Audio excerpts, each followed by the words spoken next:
क्या से क्या हो गए देखते देखते।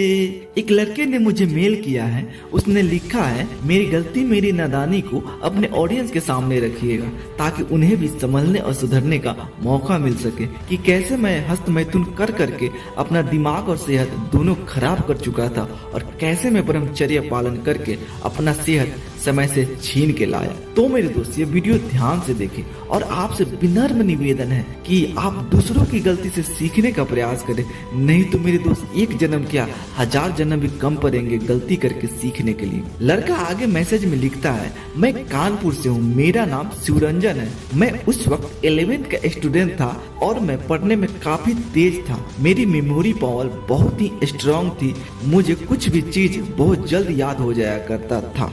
जब मैं 10th पास आउट हुआ तो मेरी भी लालसा हुई शहर के सबसे फेमस कॉलेज में एडमिशन करवाने की और मैंने अप्लाई भी किया और मेरा सिलेक्शन भी हो गया क्योंकि मेरे मार्क्स अच्छे थे। वहाँ मुझे नए दोस्त, नए जगह, नए कॉलेज, नया अनुभव, सब कुछ अच्छा लग रहा था। मैं डेली कॉलेज जाने लगा। इसी बीच मेरी दोस्त किशोर नाम के लड़के से हो गई। उसके पास स्मार्टफोन था और मेरे पास सैमसंग का सिंपल फोन। मैं उसी के मोबाइल में अक्सर गेम खेल रहा था। एक दिन किशोर कहीं से गंदी फिल्म डाउनलोड करवा के लाता है। हम दोनों वह वीडियो देखने लगते। हाँ, मैं उस टाइप का वीडियो पहली बार देख रहा था और मुझे अजीब सा लग भी रहा था। उस समय मुझे यह पता नहीं था ऐसा क्यों हो रहा था। मेरे शरीर में चींटियां रेंगने और कंपन सी महसूस हो रही थी, लेकिन मुझे अच्छा लग रहा था। जब मैं कॉलेज से छूटा तो पूरे रास्ते में वही वीडियो मेरे दिमाग में चलता रहा और मैं जानबूझ के वह वीडियो को याद कर रहा था क्योंकि मुझे अच्छा लग रहा था। इसीलिए मैं जैसे अपने घर पहुंचा, अपने बैग को अपने कमरे में फेंका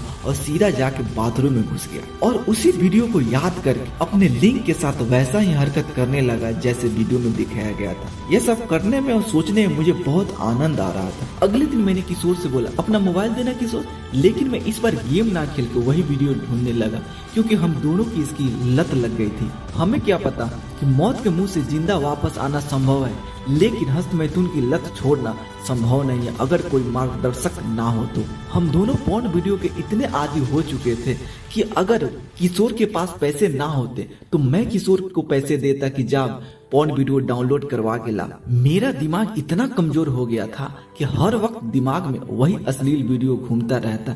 इसी चक्कर में मैं 5 से 6 बार हस्तमैथुन कर देता था। मेरी सोच इतनी गंदी हो गई थी कि हर लड़की को उसी पॉर्न एक्टर की तरह एक्ट करते हुए इमेजिंग करता।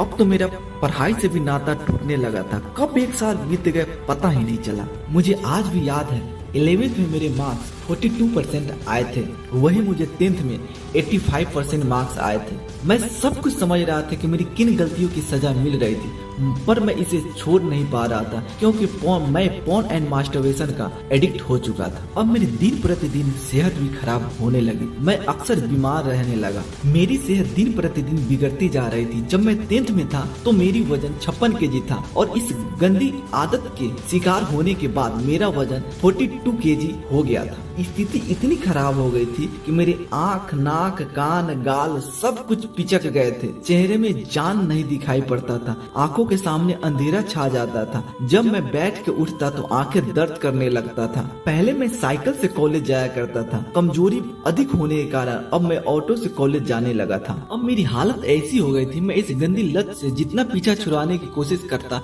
यह मुझे अपने जबड़े में और जकड़ता रहता। स्थिति इतना भयावह हो चुका था कि मेरे लिंग में जरा सा कपड़े की रगड़ होता तो बृहपात होने लगता।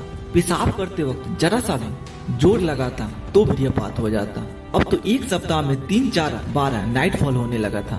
मेरे आसपास के लोग बहुत कुछ बातों बातों में कह जाते थे। मैं सब कुछ समझता था, लेकिन मैं आदत से मजबूर था, इस लत को छोड़ नहीं पा रहा था। इसी बीच मैं गर्लफ्रेंड बनाने में सफल रहा। दिन रात उससे फोन पे बातें करने में बिजी रहता। मैं हर वक्त उसे सेक्स के लिए राजी करने के लिए कोशिश में रहता। फाइनली 3 महीने बाद वह सेक्स के लिए राजी हो गई। हम दोनों एक होटल में जाते हैं, लेकिन मैं उसे कुछ नहीं कर पाता हूँ क्योंकि मेरा पहले ही बृहपात हो जाता है। अगली बार मैं खुद को और उसे समझा कर फिर से होटल जाते हैं, पर इस बार भी मैं उसे कुछ नहीं कर पाता हूँ। अब मानो मैं डिप्रेशन में चला गया था। मुझे अजीब अजीब से ख्याल आने लगे थे, जैसे कहीं मैं नामर्द तो नहीं हो गया, मेरे बच्चे होंगे या नहीं होंगे, लोग क्या कहेंगे, कैसे उनकी तानों को मैं झेल पाऊंगा, बीवी भाग गई तो लोग छक्का कहेंगे, न जाने क्या क्या ख्याल आ रहे थे। मैंने यूट्यूब पर सर्च किया ईडी प्रॉब्लम, भाई साहब मेरी हालत खराब हो गई। सेक्सुअल प्रॉब्लम रिलेटेड बहुत सारी भ्रांतियां फैली है यूट्यूब पर। अब तो मुझे आत्महत्या के ख्याल आने लगे थे, मुझे जिंदगी से घुटन महसूस होने लगी थी। तो दोस्तों आगे की कहानी में जानेंगे कि सुरंजन कैसे अपने आप को संभालता है और कैसे अपने आप को मोटिवेट करता है कि 12th फेल होने के बाद भी आज 1,40,000 का सैलरी पा रहा है।